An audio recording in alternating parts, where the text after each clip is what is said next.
Ce mois-ci, j'ai généré un total de 52 915 € sur le mois entier d'août et j'ai encaissé directement plus de 21 931 €. Je vais revenir sur ces chiffres-là, sur les dépenses qu'il y a eu avant. Comme à mon habitude, bon, c'est seulement le deuxième format, le deuxième épisode de ce format-là. On va revenir un peu sur les stats. Sur Twitter, j'ai pris un total de 52 nouveaux abonnés. Ah non, ça c'était sur quoi? Sur Instagram, 52 nouveaux abonnés. Sur Twitter, plus 257 nouveaux abonnés. Et sur YouTube, on est au total à 14 203 abonnés. Et les revenus de la chaîne sont aux alentours de 41,55 € parce qu'il me semble qu'on en avait parlé dans la précédente vidéo justement des revenus. Ça sera intéressant de voir comment ça évolue, en sachant que là c'est les stats vraiment que j'ai pris. Là les screens ils datent du 4 septembre, donc c'est à dire que là on est le 13 aujourd'hui où je tourne la vidéo. Je suis vraiment en retard à cause de mes vacances à Bali, mais on va retrouver le bon rythme dès cette fin de semaine. Donc comme je vous le disais, premier mois aussi gros en termes de cash contracté parce que j'ai eu le lancement d'une nouvelle offre. Je vous l'avais dit hier, la dernière fois dans la vidéo, que j'avais payé un accompagnement en tout début de mois. Donc là le 5, non pas du tout, le 2 août, j'avais payé un abonnement à 8000, un accompagnement à 8600 € qui a pour objectif de m'aider à aller chercher beaucoup plus de résultats avec mon business. Vous l'avez vu dès la fin du mois, hein, parce qu'en juillet, pour rappel, j'avais encaissé 17 150 € et je crois qu'on avait encaissé, enfin de contracter peut-être 25 000 ou quelque chose comme ça. Je sais plus, j'ai plus en tête le chiffre, faudrait que je regarde, ou 22 000. Et là, on est à 21 900 d'encaissés et 52 000 de contractés. Parce que du coup, ce gros accompagnement me permet de contracter des offres. Je vends des offres en one shot sur une durée de 3 mois à 15 000 €. Et j'en ai vendu 2 ce mois-ci. Donc ça fait tout de suite 30 000 € déjà de contractés. Donc ça reste une grosse somme. Et donc sur ce mois, en termes de dépenses, j'en ai eu beaucoup. 19 378 €. En sachant que c'est exceptionnel car j'ai eu l'URSSAF à payer qui représente 3 586 € ce mois-ci. Et les 8 600 € de dépenses qui sont quand même exceptionnelles sur ce mois-ci. Donc déjà rien qu'à ça, on a 8, 9, 10, presque 11 000 € de dépenses qui sont pas habituelles en termes de dépenses pour mon mode de vie à moi. Et en sachant qu'il y a dans tout ça les billets d'avion pour le voyage où on est actuellement à Bali, 3 000 €, 369 € de logement actuel parce qu'après tout le reste sinon c'est fait surtout en grande partie en septembre. Donc ça veut dire que là il y a des dépenses exceptionnelles ce mois-ci qui font qu'on arrive à une somme assez importante en termes de dépenses. Si j'étais resté chez moi et fait les choses à mon habitude, on en serait beaucoup plus loin. C'est-à-dire que là par exemple,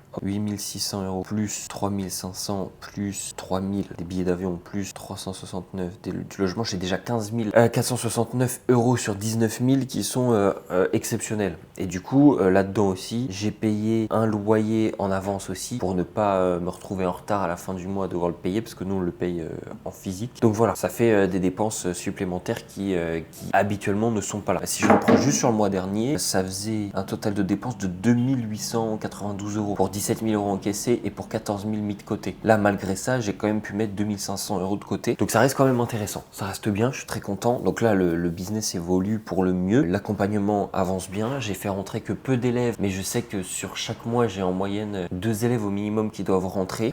Ce qui m'assure un roulement et ce qui me permet de pas aller trop vite et pas cramer les étapes. On a fait le bilan. Je pense que je vous ferai peut-être une vidéo dédiée dessus, mais sur l'accompagnement en 60 jours. Ça comprend les élèves qui sont là depuis le début et les élèves qui rejoignent en cours. Sur 60 jours cumulés et surtout sur 4 à 5 élèves parmi les 7 qui ont rejoint, qui sont vraiment ceux qui se donnent les moyens et qui travaillent vraiment. Parce qu'il y en a d'autres qui soit ont une situation personnelle qui a changé et qui mettent en stand-by, soit un travail à côté qui prend beaucoup trop de temps et qui ne leur permet pas de faire les choses comme on peut les faire avec ceux qui ont plus de temps. Donc sur les 5 personnes, les 4 à 5 personnes au cumulé qui vraiment sont à même de prendre part à 100%, on est sur un total de plus de 11 500 € générés par les élèves. Donc ce qui est plutôt correct pour un début, en sachant qu'il y a le temps d'inertie de l'apprentissage de la compétence et du coup l'application, la prospection, trouver les clients, signer les contrats et délivrer. Donc c'est quand même plutôt propre, on est très content de ces résultats-là. J'ai également un chef de projet qui a rejoint l'équipe et on a refait... Ah oui, mais j'ai une autre dépense que j'ai pas compté là-dedans. J'ai payé un Notion 1500 €. Pourquoi est-ce que je l'ai pas vu.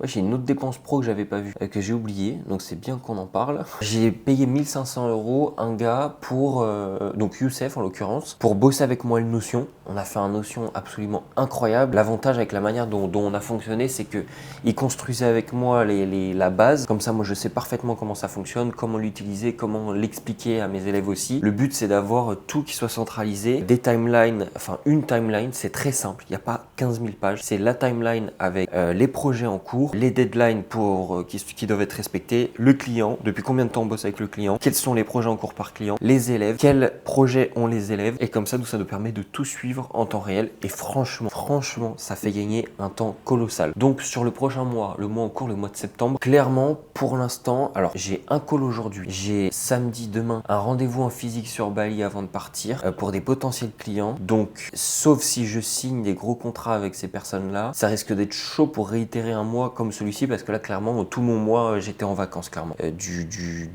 1er au 15, hein, du coup, du 25 du mois dernier au 15 de ce mois-ci, mais clairement, du 1er septembre au 15 septembre, j'étais pas full-time du tout sur le travail. C'est que quand j'avais des moments pour délivrer les clients sur les montages, pour gérer les calls avec les élèves de l'accompagnement et ainsi de suite. Donc, mais en tout cas, les choses se développent trop bien. On va voir sur ce mois de septembre, sur un mois un peu plus léger où moi je suis moins présent dans le business, comment est-ce que ça tourne sans moi aussi. On verra tout ça sur le mois prochain. La vidéo sortira du coup bientôt en soi. Je vous sortirai également une grosse vidéo sur Bali, combien ça a coûté, par où on est passé, ce qu'on a fait, ce qu'on a vu, des moments un peu plus vlog random de l'aventure. Je pense que ça va être très chouette. Il y a pas mal de choses et j'ai pu rencontrer des entrepreneurs ici, donc c'est très intéressant. Demain on risque de tourner un petit podcast avec un monteur vidéo ici sur place. Donc voilà pour l'épisode numéro 2 du récap d'un monteur. J'espère que ça vous a plu et on se retrouvera pour les prochains épisodes. N'hésitez pas à me dire si vous avez besoin de plus de détails sur les dépenses pro, les dépenses perso, ce que ça comprend. Et voilà, très bonne journée à vous tous. On se retrouve pour une prochaine vidéo, j'espère prochainement. Et sur ce, portez-vous bien et à la prochaine.